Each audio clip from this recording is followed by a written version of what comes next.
Hey everyone, welcome back. In my last video, you know that I said I would be doing an interview of somebody who was connected to the David E. Taylor ministry. And I have him here today, and he's going to talk about his personal experiences. I'm going to be asking him a bunch of questions, but he is very articulate. He is a very strong young man in the Lord, and I am very excited that he has agreed to be with us on this channel. And so if you are new to this channel, or perhaps you are new to just this topic, we're going to be talking about David E. Taylor. He is a self-proclaimed apostle. He ran a ministry. There's two of them. There's JMMI and there's Kingdom of God Global Church. And so these ministries are out of Taylor, Michigan, and in Houston, Texas. And we'll learn some more from Christopher, who's going to be sharing. But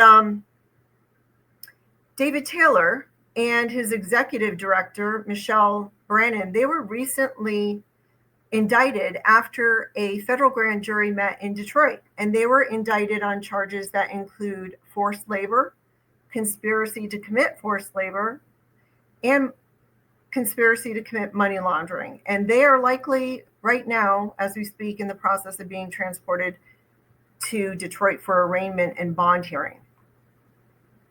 So without any further ado, we are going to bring in Christopher Schaefer into the discussion. Welcome, Christopher. How are you doing today? I'm doing great. How about you? Thank you for having me. Great. Thank you for being here. I really, really appreciate you being here. And for those of you watching, Christopher and I, we talked last weekend on the phone. We emailed a bit, we've text messaged, and so getting ready for this, and I wanted it to be a time where we both had sufficient time to talk. And so Christopher, just tell us how you got associated. Well, first off, your background briefly in the Lord. Just give us a little brief summary of your background in the Lord, how you came to the Lord. Sure. So I grew up in a Christian family, kind of in and out of church, moving a lot and stuff like that. And so I always knew about Jesus and, giving my life to Jesus and stuff like that. But I never actually came to a point or like a breaking point in my life until 2019, when I was about 30 years old.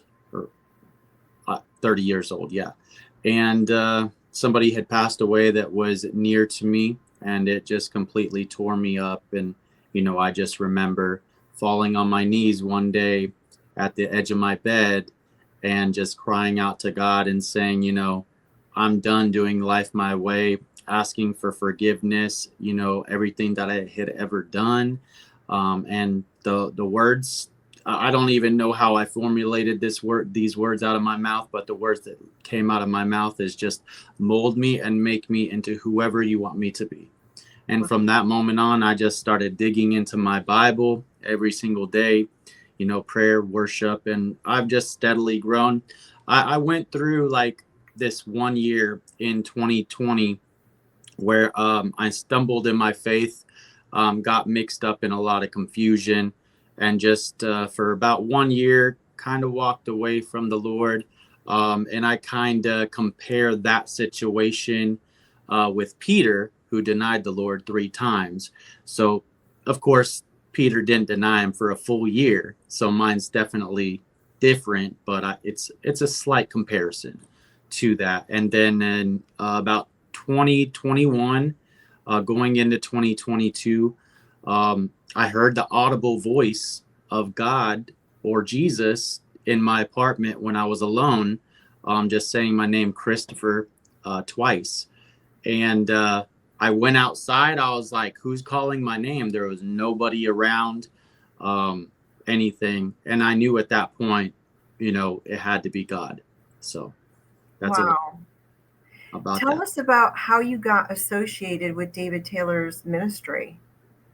Yeah, so one day I remember I was in my office. I work from home. My wife had come in during one of my breaks and she showed me a message that she had received on TikTok, which is a social media platform from them. It was a type of prophetic message. Um, she thought it was a scam, but I just was a little curious and I dove a little deeper. I probably shouldn't have. I should have definitely went to the Lord about it, but I didn't. So that was a mistake. But I went onto the page. I started watching videos about him seeing Jesus face to face, other people seeing Jesus face to face. And just because of, my downfall in 2020 and really wanting to like prove myself to the Lord, I just was very hungry and thirsty for more. So when I came to that page, it just blew me away. What year was that? So that was in, I believe, January or February of 2023. I'm pretty sure it was January 2023. And just curious, was the prophetic word that was given to your wife, was it accurate? No, I think it was more of some like a template somebody writes up and sends to a whole bunch of people. I don't like, I hadn't received a whole bunch of those kind of messages before. So that was the first time I had ever received something like that, really. So it was kind of new to me to receive something like that. So I guess that's why I was a little clouded in that area and why I fell into the trap. And so anyway, I ended up messaging them, and then they messaged me back right away with a prophetic message as well. And, looking back on it, it was, a template type thing. And so they called me. I gave them my phone number and everything. They called me. I can't remember exactly what happened on the phone call or what was said. It was so long ago. But essentially, they ended up sending me the Face to Face with Jesus Christ book by David E. Taylor. So when you say the prophetic word that they gave you, was it something general that they believe in, or was it a personal word? I was more, I don't want to say for sure, because it was a while back, but I believe it was more generalized. Okay. And when you spoke, could have been sent to anybody, basically. You know what I mean? When you reached out to them, do you recall, was it the call center? Yes. Okay. Yeah. And then when they called back, was it somebody that was working in the call center or a pastor? Yeah. Well, I gave them my phone number via messaging on TikTok, and they're the ones who called me. Got it. It was somebody from the call center. Okay. And then kind of bring us into where you went next with this ministry. Yeah, so steadily for, every 2 weeks to a month, they would call me. They would give me another prophetic word. They would even send me recordings that they said were directly from David E. Taylor. And so I would listen to them, and then they would pray for me.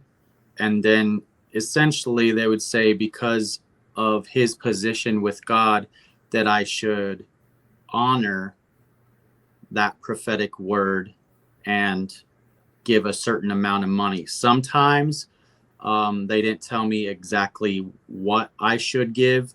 Sometimes it was left up to me. But a lot of the time it was a specific number that they wanted me to give. Can you give us an idea of what that amount was? Sometimes it was a lot. Well, for me anyway, I don't make a whole lot of money each year, but for me it was a lot. Sometimes it would be over $1,000. Sometimes it was like, I remember one time it was $444.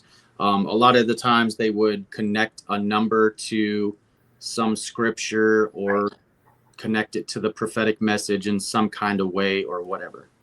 Okay. And I just want to get a little bit of clarity, because you said again that they would have these messages. When they would have the tape message, was it actually David Taylor talking, or was it somebody else? It definitely sounded like him. And a couple times in the recordings, he said my name. A lot of the times it would just start out with beloved. But there were a couple times where it said my name, Christopher. So I don't know how many other Christophers are in the world that they've talked to. So who knows? Right. And are you talking to somebody from the call center? At that time, yes. Okay. Okay. So how long did this go on? Pretty much every month for how 2 long? years. 2 years. Yeah. And during that time, had you ever visited any of their ministry buildings?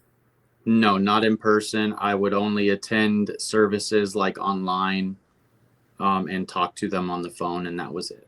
Okay. And did you get connected to anyone that worked there Uh, during that time period? so there were 2 people that I had talked to most of the time there. When I first got started, there was one person, and I had only talked to him for a couple months. And then for some reason, and I don't know why really, maybe he got moved into another position or whatever. And then I started talking to another pastor that they wanted me to talk to, or minister. I don't know. Okay. And you don't have to tell us the name of the pastor. Do you know if that pastor is still with that ministry? Very likely. Okay. I'm not like 100% sure, but pretty likely. Did you ever meet David Taylor? Never. What about Michelle Brannon? No. Did you ever talk to either one of them on the phone? No, but Michelle did text me. I think it was in December or January of 2024. And what'd she say? Or no, 2025. I'm sorry. So she was kind of talking to me about joining the ministry full time. And I was like, well, I'm married, I have a wife. And like I told you, my wife was not for the ministry in any kind of way. She didn't trust them at all. In fact, it caused a lot of complications in our marriage and a lot of issues there. Anyway, she would tell me, if, and I want to word this correctly, but essentially what she was telling me is that if I didn't join, then I could be going against God, and then it could cost me my salvation. Michelle texted that to you? Yes. Okay. How did you respond to that? At the time, I really did kind of believe that David E. Taylor was who he said he was. I read, like 3 to 4 different books of his. So I feel like I was blindsided by all of it. I just really believed if he was Jesus's friend, then I wouldn't want to be against him.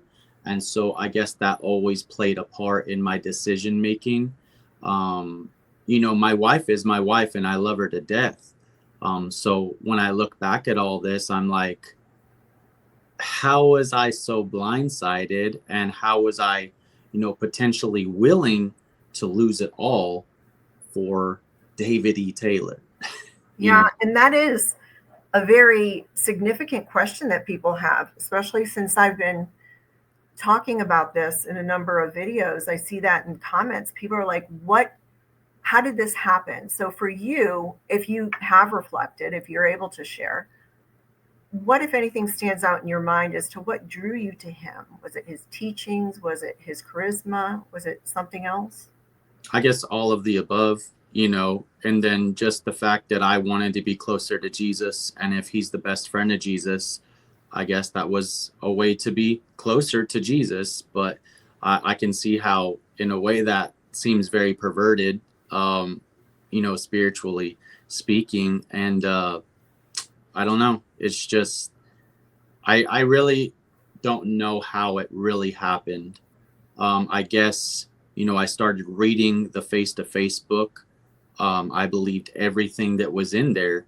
And, the more connected I was, the more time I spent on the phone with them receiving prayer, I guess there was just this level of trust that kept building over time, you know. Did you find that his teachings aligned with the Bible? So I was thinking about that the other day too, because his teachings seem revelatory, and they're like kind of mind blowing in a way. Like, wow, I never really thought of things like that. But I realized that a lot of his teachings and a lot of his books kind of take you away from the simplicity of Christ and who, what the Bible actually says. When I started to cut ties with the ministry altogether, then I started to really dive into my Bible. And I was like, wait a second, how was I not seeing all these signs along the way? You know what I mean? And But it were just, you doing that during that time, or was it hindsight? during what time? The time that you were in the ministry and involved, were you like, Reading his books like he keeps you busy basically, so I can imagine if I'm staying busy, how busy the people that are actually there, how busy they are. We're taught to have intimacy with the Lord, and so it's just kind of a weird way to perceive what they're going through, constantly on the phones, constantly raising money, and it's like, when do you get to spend real time with the Lord and get to really hear from the Holy Spirit? You know what I mean? And I was constantly reading the books. I was reading my Bible, but it's weird because it's like once you start reading his books, you start to compare his books.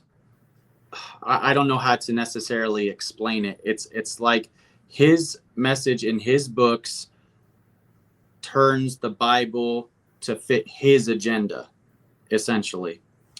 That's the only way that I can find the right words to explain it. right? Were you let's do this. And to just clarify, was there a period of time that you actually worked for the ministry? Yes. So in November of 2024, after just receiving one of those calls and then prayers from David E. Taylor the night before, I believe it was on November the 16th, actually, or 15th when I received the prayer. And then November 16th, I got up early for prayer, and then fell back asleep probably around 6 a.m. And then I had this dream. And in my dream, and this is just what I saw. Like it's not factual or anything, you know what I mean? But in my dream, what happened is I walked outside this door, and I just remember the sky being really stormy looking, like a brutal storm was about to come. And then all of a sudden the clouds just like broke in two, like lightning came down and just split the clouds. And then all of a sudden I just start seeing this silhouette of like Jesus's garment, like his robe.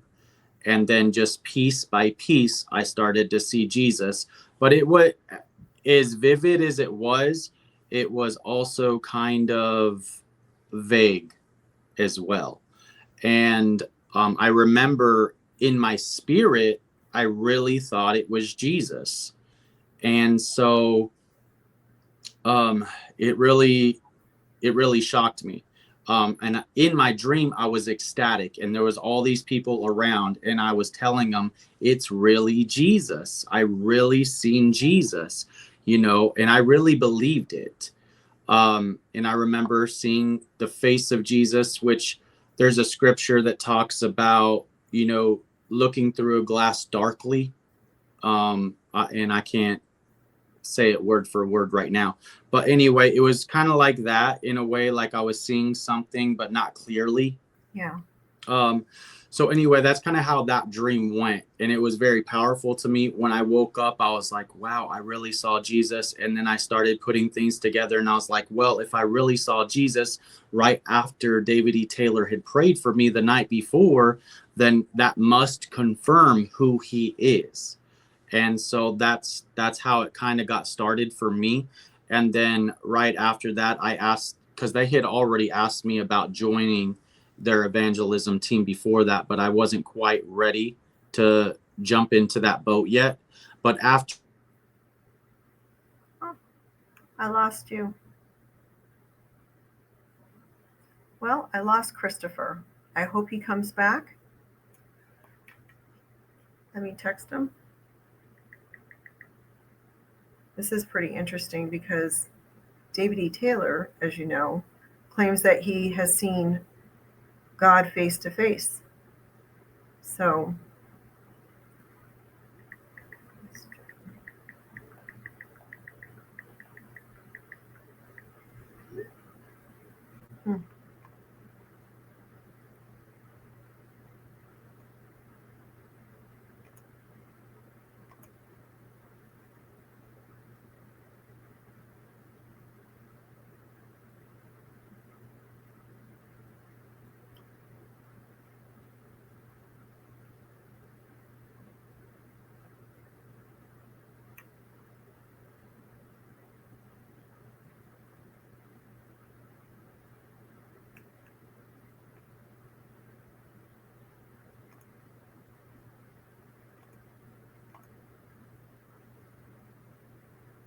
well, I am sorry, folks. I lost Christopher.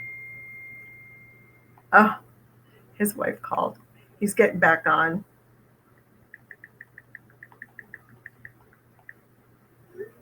As soon as he gets back on, I will add him back in. Sorry about that. And after he is done, after the interview, I'm going to just share my thoughts with you about the interview. Let's see, here he is, Christopher. I'm so sorry. My wife called me and it just completely dropped me off the call. So Don't worry about it. So you were talking about, you thought it was Jesus, and I was just commenting when you were gone, you know, David E. Taylor says that he has those face-to-face moments with Jesus. And that's interesting that you had this dream that you believe that you saw Jesus. So, yeah. And a lot of times we interpret things and we have, you know, a question in our hearts or our minds, and we're asking the Lord. And then, you know, we might have a vision, we might have a dream, or somebody says a word, gives us a word. And then we take that to mean it's an answer of what we were thinking about. Is that kind of what happened with you? Exactly. You know, and I think that our hearts can be deceitful too. And so I believe I should have definitely gone to the Lord about it. You know, when somebody has an encounter like that, I'll be honest, I thought that if I had ever were to encounter Jesus like that, whether it be a dream or in like right now in reality, not in a dream, but like in a vision or something, that it would be more powerful, I guess. But I just took it for what it was. And I was like, well, maybe Jesus will show himself more powerfully the next time. I don't know. You know what I mean? Like, yeah. If you've never had an encounter before, you're just like, well, just kind of taking it for what it is.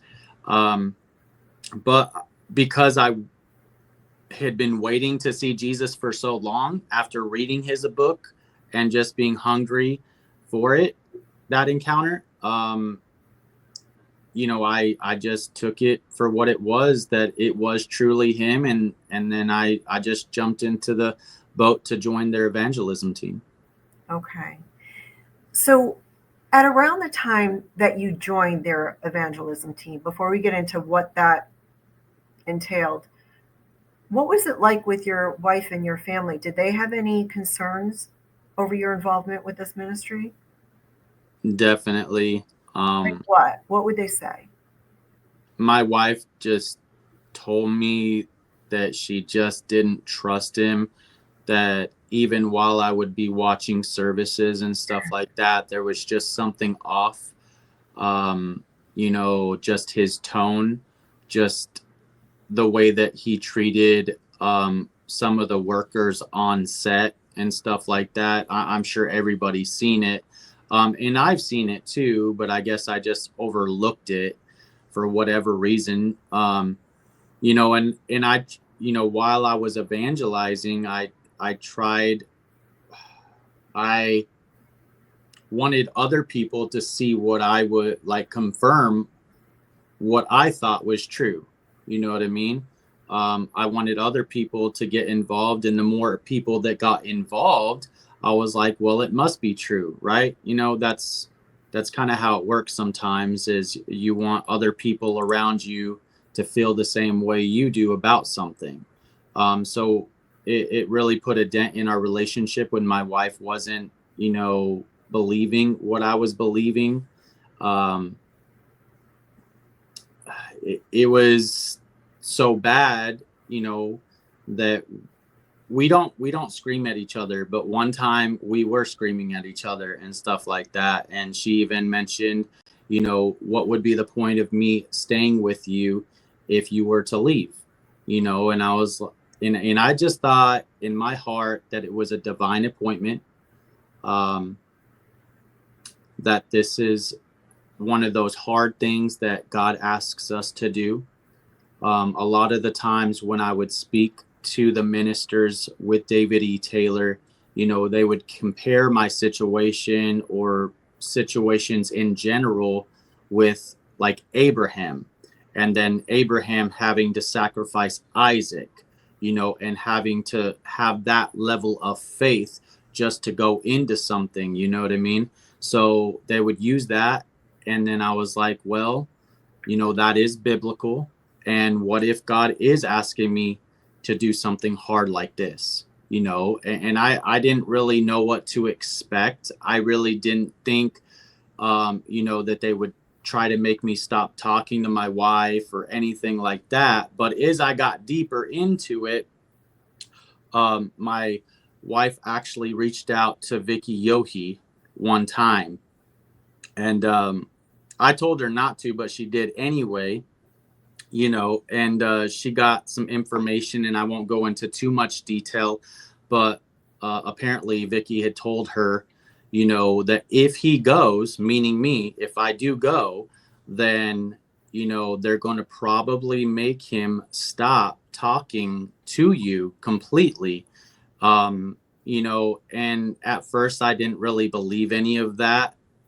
I was avoiding it, and,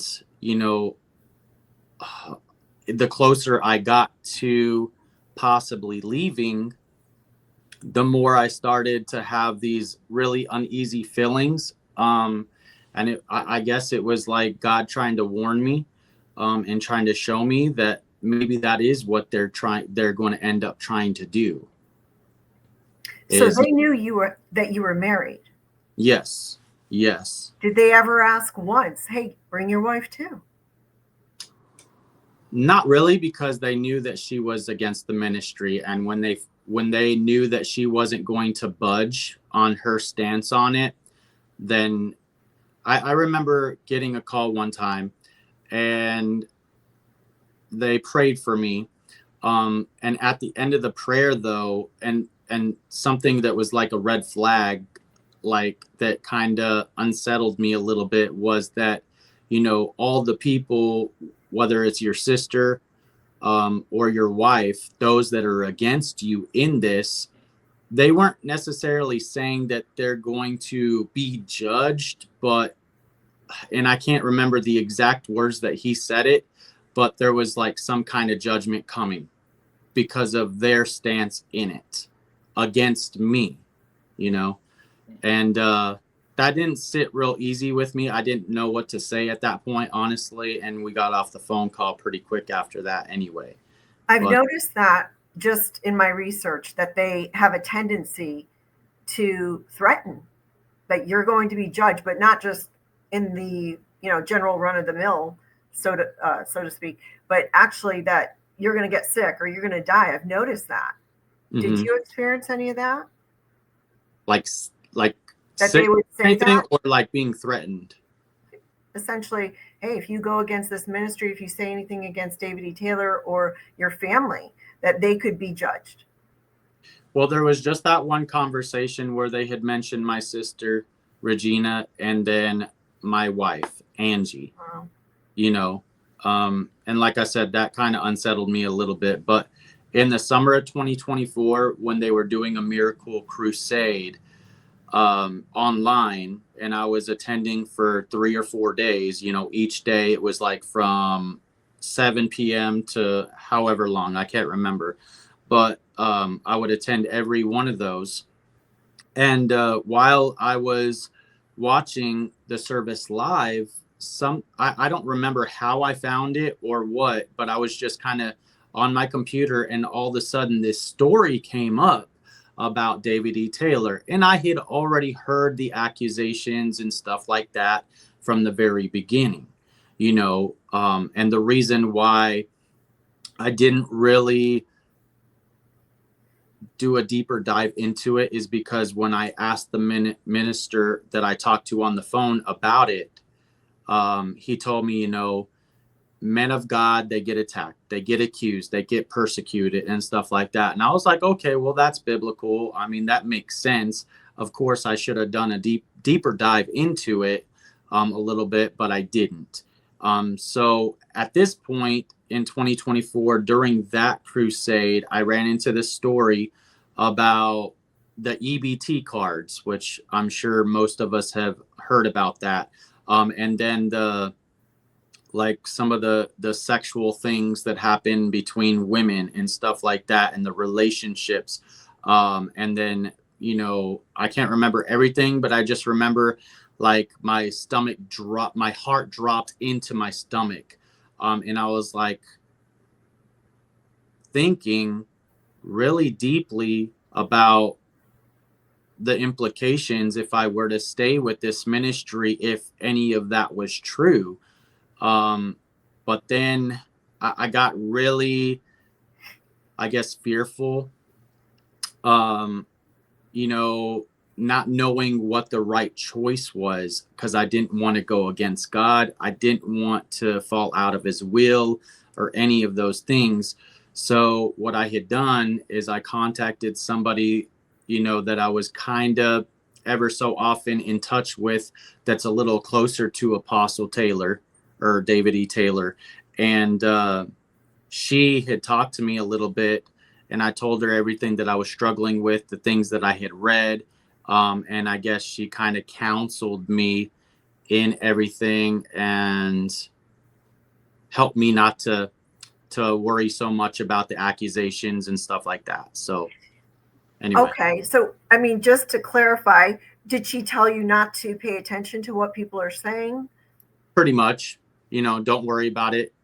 People, because in the Bible it says, do not touch the Lord's anointed, and it was kind of like that message pretty much. Did that satisfy you at that time? Unfortunately, yeah, it did, because I had already gone so far into it, and everything.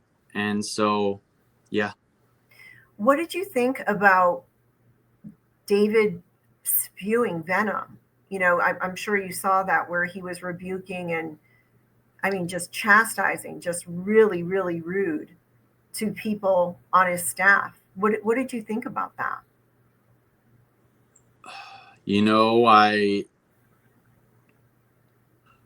I know that I'm imperfect myself. And so I guess I just overlooked it pretty much. Because I've been rude in my past, like I've been rude to my wife or whatever, or I've raised my voice to my son, in instances that I shouldn't, and so I was like, well, I don't want to judge somebody just based off of that. So I pretty much just overlooked it. I guess, we need to see the fruit in certain things, in people.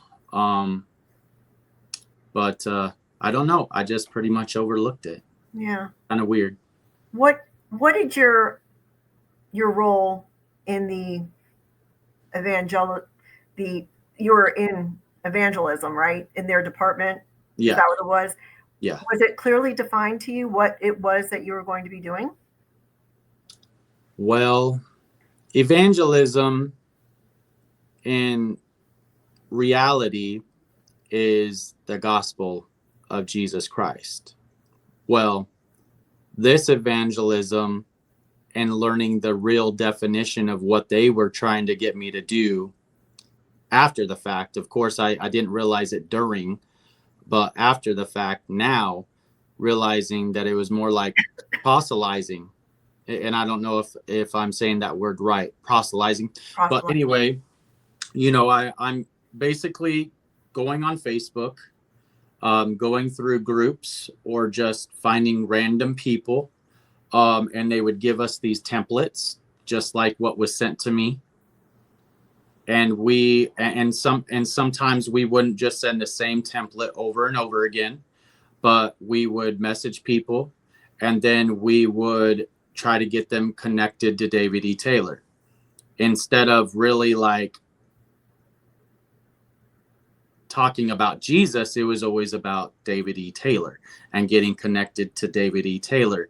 And then so when they would give me their contact information, we would send that information over to the other people that were in charge, and then they would end up calling them.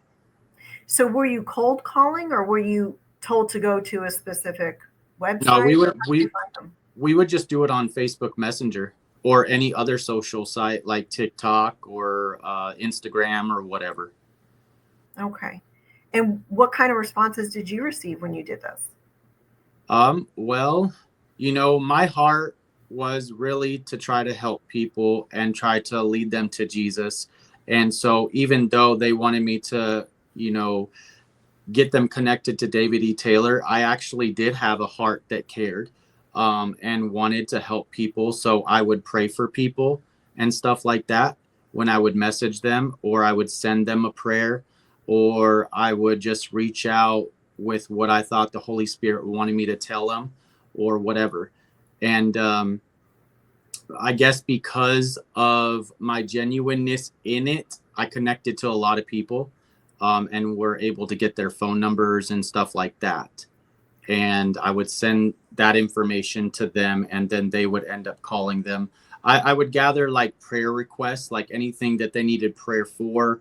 I would ask them questions, have you ever seen Jesus face to face, or have you ever been really hungry for Jesus and wanted to have an encounter with Jesus and stuff like that, pretty much. Were you ever required to ask for money? Not myself, no. Okay. I would just basically be the middle person to get them connected to somebody. Okay. And when you got them connected to somebody, was that somebody at the call centers? Yes. And were you connected with a specific call center, or just all of them? I think pretty much all of them. Okay. Yeah. All right. So did you ever become friends with anyone there? The ones that I, talked to on the phone monthly, I was pretty close with them. There were some people that were part of the evangelism team, that I talked to as well. And I was pretty good friends with pretty much all of them. Some I was closer to than others. I wouldn't say we were like best friends or anything like that, because I never really met them in person. Right. You know what I mean? But I guess as close as you can be is you're chatting with somebody on Facebook or Messenger or on the phone. When you decided to join the evangelism team, were you also working a job as well at the same time? Yes. Okay. So how many hours a week did you put in for this ministry? Yeah. So like Monday through Friday, I would wake up early, and then I would spend time with the Lord, my time with the Lord personally. Okay. And then I would take my wife to work. And then around 6 o'clock or so, I would start evangelizing until I had to go to work at 9 a.m. So 2 to 3 hours, sometimes in the morning, Monday through Friday. And then on the weekends is where I had a little bit more time, and I would do about 4 to 6 hours on Saturday. And then I would do about 2 to 4 hours on Sundays. Did your wife ever complain about not having enough time with you? She's a little bit introverted, so she doesn't always communicate some of the things, but I know now that yes, that's how she felt. Do you know if anyone at that ministry was ever a paid employee? No, not that I knew of. No. And you were not paid, right? No. Okay. And so, other than being on this evangelism team, were you ever promised anything, like any promotion or any further involvement, like moving up the ranks?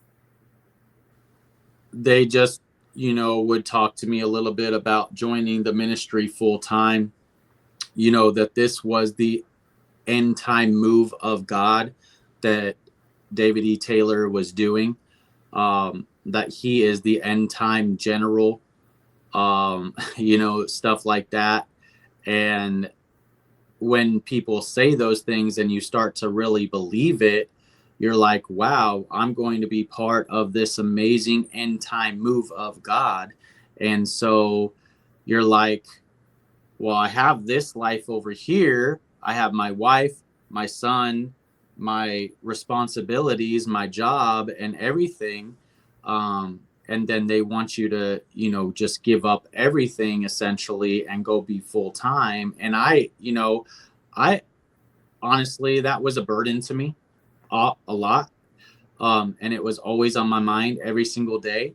And I didn't even know how it was going to come to that point of actually making that move. And I would pray all the time to God. I was like, I don't know how I'm going to do this. Like my wife is going to have to pay the bills by herself. This doesn't seem right, but I would tell God and I would cry out to him. I shed a lot of tears over this, literally, because I just did not know what the right answer was. And it was just really hard. I just felt like it was a huge burden. But I was willing to do whatever God was calling me to do, because that's what I wanted to do, is I wanted to please God. So during this time that you're connected to this ministry, did you ever listen to or watch any teachings from any other pastors? Or is it just David E. Taylor? No, I was actually, after I had got my faith back, I got in touch with this ministry in Dallas called the Glory Revival, which is an amazing ministry. Nothing like David E. Taylor, but they helped me really grow in my foundation and everything. But yes, I was in touch with them. And I would drive to Dallas like pretty much as often as I could to go attend their services and stuff like that. And I live about 3 hours away. So I was you were doing that while you were part of David Taylor's ministry? Well, see, I think that's where God originally led me to, is the Glory Revival in Dallas. Okay. And that's where I started to really gain a strong foundation in my faith again.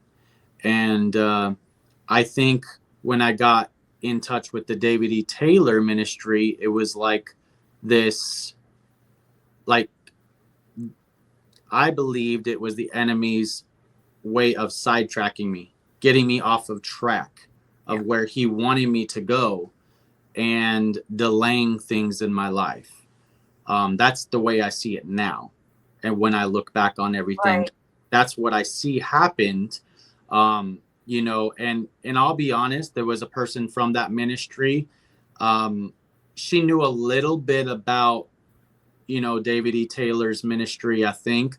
But she actually told me she had a dream that I was being attacked in my finances and stuff like that.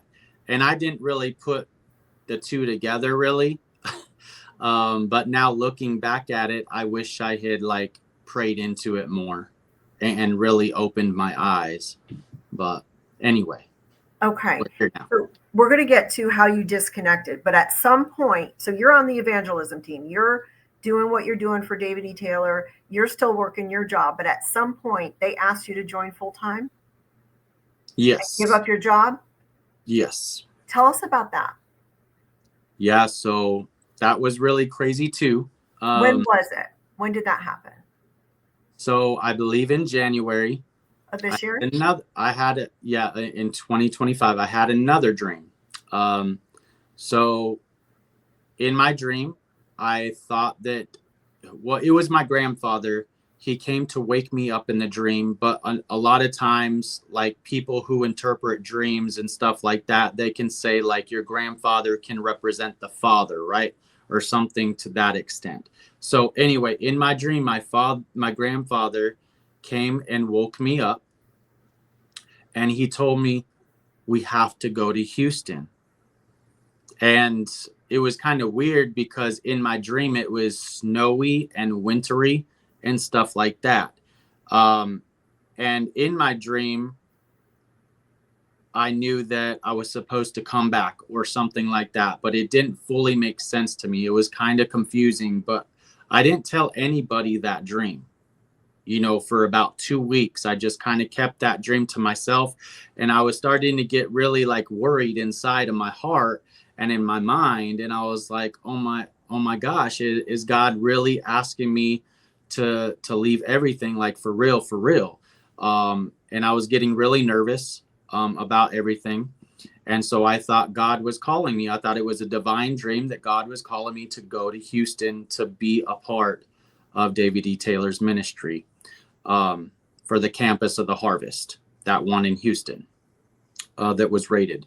And then about 2 weeks later, I received a call. And that call came from one of the ministers. And they told me, and mind you, I hadn't told anybody about the dream yet. And they called me and told me that it was about time that I needed to start praying about coming and joining full time. At that point, I was like so unsure how to tell my wife and stuff like that. But I ended up telling her, and then we got into a pretty bad fight. And the fight pretty much lasted for like a good 5 days or so. Oh my. And that would entail you going and living there at the call center? Yep. So I was trying to, kind of get all my financials situated during that time, praying a lot, really just uncertain about everything.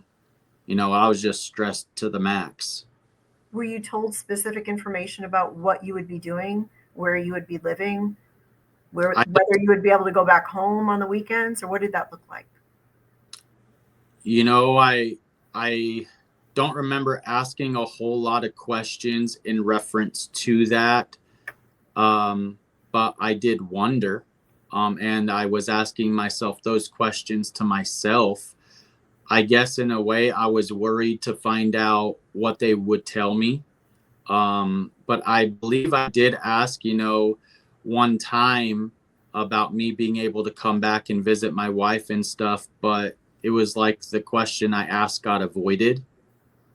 And they were like, well, don't worry about it. You're just going to come out and get a feel for things. And that's kind of how the conversation went.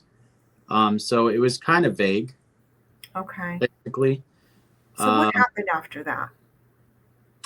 So I was in a lot of prayer. I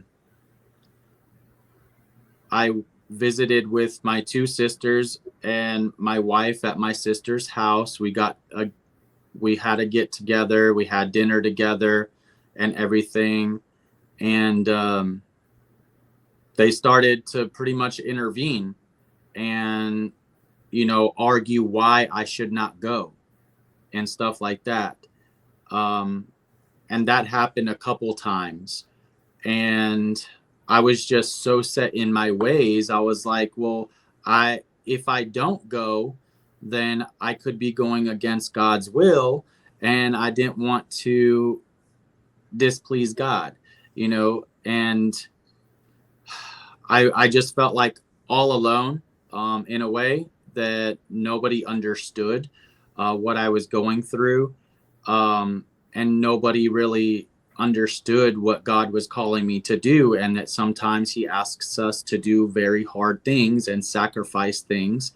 And I just felt like because I was going to do what He wanted me to do, that He was going to make a way when there was no way. You know what I mean? Yeah. Um, At and any point, did you feel like, sorry to cut you off, but at any point, did you ever feel like you were having to defend David E. Taylor? You didn't want to let him down or the ministry down or those people? Or was it that you didn't want to let God down? I guess both, because I thought David E. Taylor was who he was, and being so close to God, I didn't want to let him down or God down, because if I let David E. Taylor down, then I was letting God down. You know what I mean? So it was equal, in a sense, but more so, I would say I didn't want to let down God. Right. Had you ever, and it's just, since I've been covering this, I've talked to quite a few people. I've seen a couple things. I've seen things where people have admitted that they pray to David E. Taylor. Have you heard anything about that? Like, instead of Jesus, that they pray to him. I know, I'm just throwing that out there as I've a never random heard thing. of that. Okay. That's a first. That's why I smiled just now so big, because that was a shocker. But I mean, uh, I don't know why they would do something like that, but God bless them. No, I've never heard that, and I never prayed to David E. Taylor. So how did it go? Did you end up taking on that job and moving and leaving everything and going to Houston? Well, it was like I was moving into the precipice, the climax of having to really make that decision. And like the final decision, I didn't talk to anybody for a good 2 weeks from the ministry, because they pretty much told me that they were going to give me time to really pray and stuff like that. And well, during that time, I remember going out to my grandfather's farm and talking to him about it. And he was against it too. He thought this was wrong. He was like, "You can't leave your wife. That's unbiblical." And I saw his point of view, but I was also trying to convince him, that this is what God wants me to do. And I guess I would come at people in that way because I'm trying to get confirmation. But I wasn't getting any confirmations from anybody else, not at all. So I was very worried that I was about to make the wrong decision if I did go. So I remember going outside, and I was just so depressed. And I just remember it was around spring. It was like March of 2025, and it was spring outside, and there was a lot of birds. I remember there was just a lot of birds chirping and singing, and I got on my knees and I cried out to God, and I said, "God, if you don't want me to go," and I put out my hand like this, "let a bird land on my hand." And I held it out there for a while. No bird landed on my hand, you know. And so I went home very confused. Well, I ended up waking up the next morning, and as I was getting ready for my day and getting dressed and stuff, I don't know if you've ever had a moment where you've had a dream and didn't remember it right away, but as you're getting ready for your day, you're like, "Oh, wow, I had this dream." Oh, yeah. Well, I had a dream that a bird landed on my hand. And then at that point, I was like, "Wow, okay, I think I know what I need to do. So at that point, I started to feel peace fall over me. We were going to go into town with my sister that day, and I had already set it in my heart to go ahead and block and cut ties with the ministry altogether. And this is what I told God. I was like, God, I don't truly know if this is what you want, but I honestly don't know the answer. I really don't know the answer. I feel completely blinded to it. But you gave me that dream, and I believe that I had that dream for a reason. And so I completely cut ties with everybody. And even during these last 5-6 months, is I've just kind of been waiting and just walking in faith with the Lord, and just, really honing in and praying and stuff like that. Then all of this, happens, and somebody sends me a link that David E. Taylor's church that I was going to go to, or ministry or campus or whatever, got raided. And I was like, wow, God, you spared me from all of this heartache. I could have lost my wife. I could have lost my son. I could have lost my job. I could have lost everything. That's amazing. Amazing. So when you say that you just cut ties, did you tell anyone formally, hey, I prayed about it, I decided not to come? No, because I knew they would try to talk me out of it. And so that's why I just blocked them, didn't tell nobody. I didn't tell anybody anything. Wow. And what did you share your dream and everything with your wife and your family? I did. Mm-hmm. And so, all right, so that's in March. And so, the news that broke, that came at the end of August. What were you thinking when you heard about that? I was working at the time because I worked from home, and I was, just looking at my phone. And it's kind of funny because the person who sent it to me was one of the people that I was trying to evangelize to. And she is one of the only people that I stayed in contact with that I had tried to evangelize to.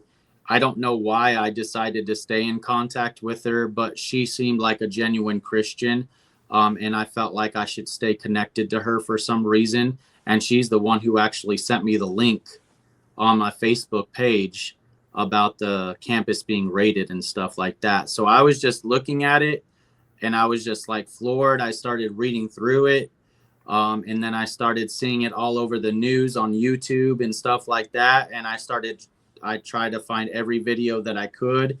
And then it just, I was strengthened, but also floored at the same time, because I was like, I was so close to being involved in that. And it's crazy because if I had made the choice to leave, not only do I think that I probably would have lost everything, like I stated before, my wife, my job, my son, everything, but I might still be like trapped in my belief that what I was doing inside that ministry was the right thing. You know what I mean? Let me ask you this, and this is, if you don't know, you don't know. Do you have any change in your thought process as far as whether David E. Taylor really has seen Jesus, or whether that's legitimate? I think any person can start their walk with God right, and something can happen along the way that can completely change everything. Now, whether that actually happened or not with him specifically, I don't know. And my whole purpose for doing this isn't to like attack the person David E. Taylor, because even Jesus himself loved Judas even after he betrayed him. You know what I mean? So that's not really my purpose, but my purpose really is just to help other people be able to see how blindsided a person can get, even myself that wasn't actually in the ministry but was outside looking in, and how far they can still get entangled into it.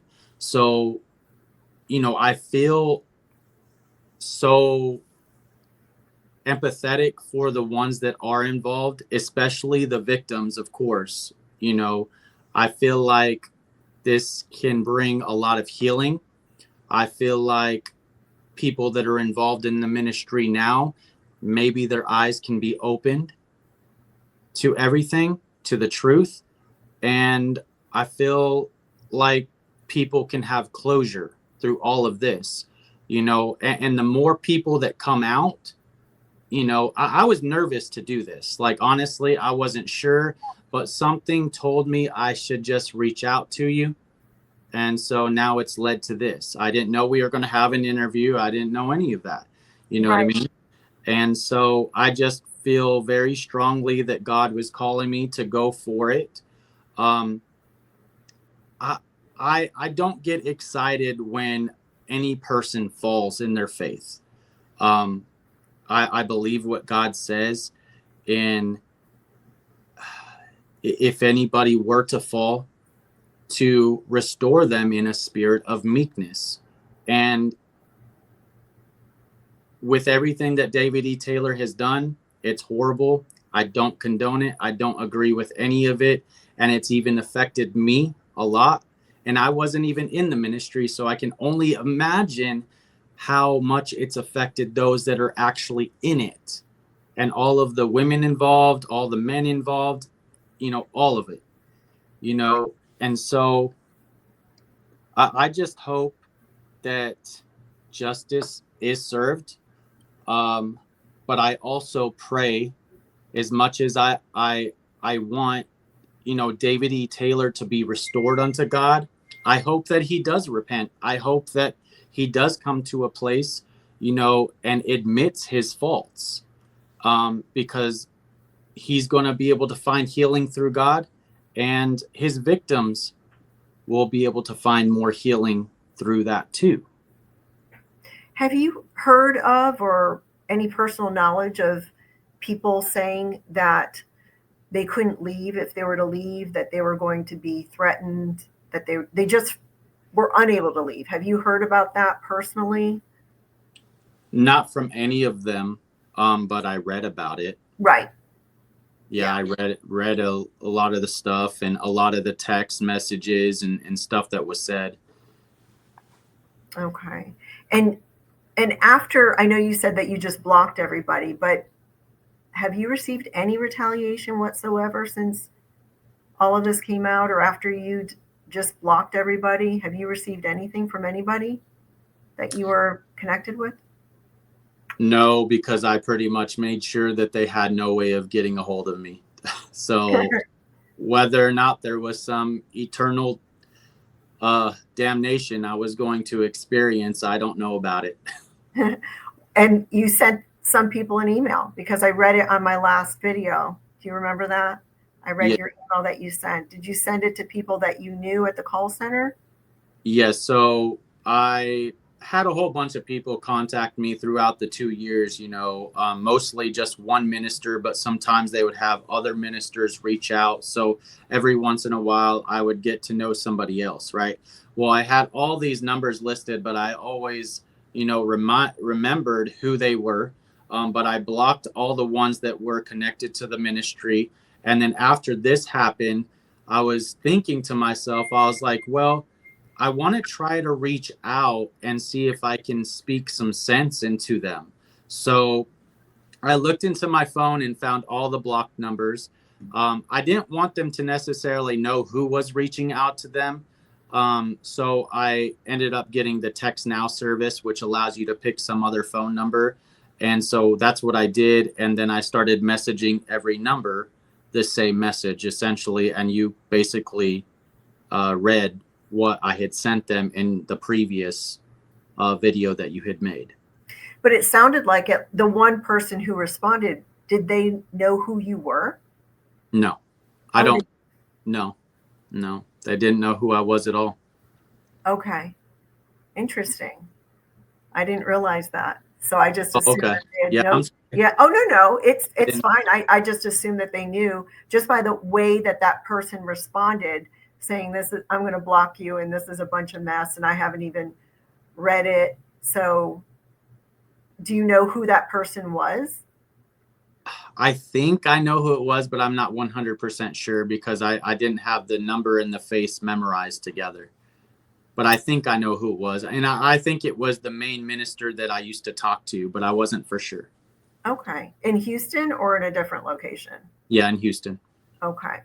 And so, people are going to be watching this. They were looking forward to watching this video with the interview of you. And is there anything like just that you can share just in closing, what you learned from this, how you processed it, any takeaways, anything that you would like to share to people about what you went through? I'll just share what I think that, when you were talking about that diversion, like you were going to this other ministry and then you feel like perhaps you got off track. I saw that when you were saying that.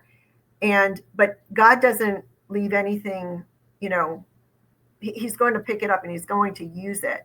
Do you feel like there's something that the Lord did throughout this entire time that you can identify that he turned around for good, either in your life or other people's lives? Yeah, for sure. I mean, what was meant for evil is turned for good. And so, yeah, first off, I really want to just apologize if anybody that is watching that I've ever evangelized to and got them connected to the ministry. I'm deeply sorry, for my actions and not really understanding what I was doing and who I was getting them in contact with. So that's what I want to say first. And then anybody that is connected to the ministry still, whether they're working for the ministry full time or just somebody who follows, I just feel like it's absolutely necessary for us not to turn a blind eye to those who say that they've been victimized. Yeah. Jesus himself would not turn a blind eye. He would definitely at least hear them out.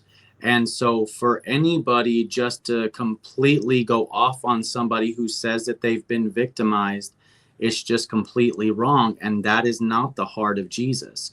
So we really, I did it for the longest time. And I would just, ask them, hey, should I, be reading this stuff that's on the media and stuff? Should I be believing it? And I would just go based on what they are telling me. What I've learned is you cannot go based off of the opinion of people. Even if you think very highly of these people, you have to go directly to God and you have to really seek God on it. Because, we think of idols, like the way it says in the Bible, like these graven images and stuff like that. But people in our lives, people that we look up to, can become these idols because we decide to trust in them rather than God himself. That was so well said, Christopher. That really was. And on that note, have you heard of any of the exposures that are going on in social media with different ministries, different pastors, like Mike Bickle, KOGGC? I don't know if you and I have even talked about it, but had you heard of any of those? Michael Brown, Art Lucier, have you heard of any of those issues? I believe the Mike Bickle, isn't that the Kansas City ministry? KOGGC, yeah. Yeah, I heard about it. I didn't get too knowledgeable about, like, I didn't look into it very much, I'll be honest, I listen to a lot of Misty Edwards music. I love her music. It's amazing. But I didn't really get into it, but I remember, there for a couple of weeks after I heard about it, I was praying for the people that were involved and stuff like that. Yeah. So did you even know that people were bashing the victims and attacking the victims? No, I didn't really know about all that. No. Right. No. But it's the same case in this scenario too with David E. Taylor. I mean, that's what they're doing. They're bashing them. They're not hearing them out. They're just tossing them out like they're rag dolls. And, And I feel horrible that, I pretty much did the same thing, not realizing what I was doing, But because were you bashing them? of lies. Were Do I? you bashing? You weren't bashing the victims. No, I wasn't bashing them, but I wasn't like trying to listen to their story. I was avoiding listening to their story. I was basically turning the blind eye, like I was just talking about. Like I Sure. wasn't trying to pay attention to it. Right. And is that because of what you were told to do? Exactly. Do you Yeah. know if other people were also told that too, to just Yeah. not pay attention to it? Anybody that's a part of that ministry, followers, or those who are inside, they're trained not to. Like I could send them 10 videos proving, my case on something, and they are just trained to delete it, block it, not watch it. They're not going to watch it. I even sent a message yesterday to somebody on Facebook that's connected to the ministry. And I went back just to check just after 5 minutes, and my comment was deleted immediately. So it was like, did they even read it? You know what I mean? So Probably read it and deleted it because yeah. I didn't like it. But Christopher, I just so appreciate your heart. I appreciate your relationship with the Lord. I know, this is it's a tough situation. I say this on my channel all the time. I know you probably haven't watched my other videos, but I'm on the side of victims. I'm on the side of whistleblowers. And so isn't Jesus.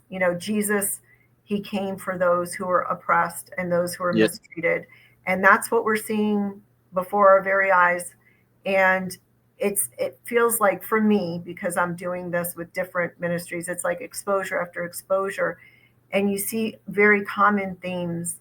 And this one's very intense because there's so many people that the call centers are obviously still operating. People are still there. People are refusing to. I mean, I see comments all the time, and they're saying, "Oh, something bad's going to happen to you because you're going against the apostle." And they really believe that. They believe do. They do. Yeah. So, Christopher, thank you so much. I don't want to take any more of your time. We're actually at the time frame that I said that I was going to capture you for, and maybe we can do this again as things progress. I hope that your testimony touches somebody, that they come forward. And I really appreciate you joining me here. I'm going to let you go, and just God bless you, Christopher. Thank you so much for coming. Yes, of course. It was an honor. Thank you so much for having me. God bless you. God bless you. Take care.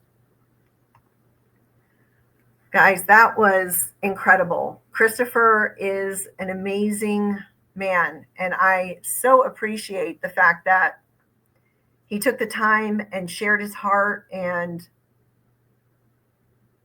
it was just wonderful. I really am very grateful that he did that. I pray that there are people out there that are being touched by the testimony that Christopher gave. Now, just as an update, I don't know where we are as far as the arraignment, the formal arraignment of David and Michelle in Detroit. It's going to happen. I just don't know when.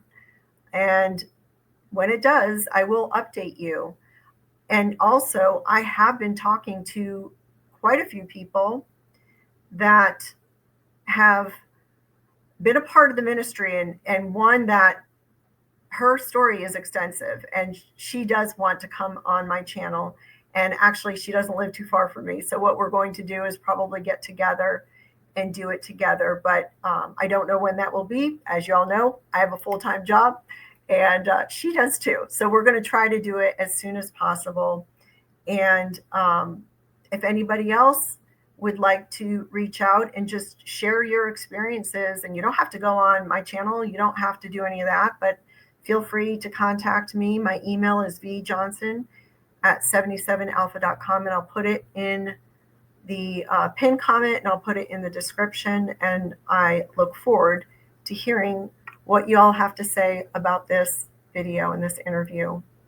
Thank you all for watching. I'll see you next time.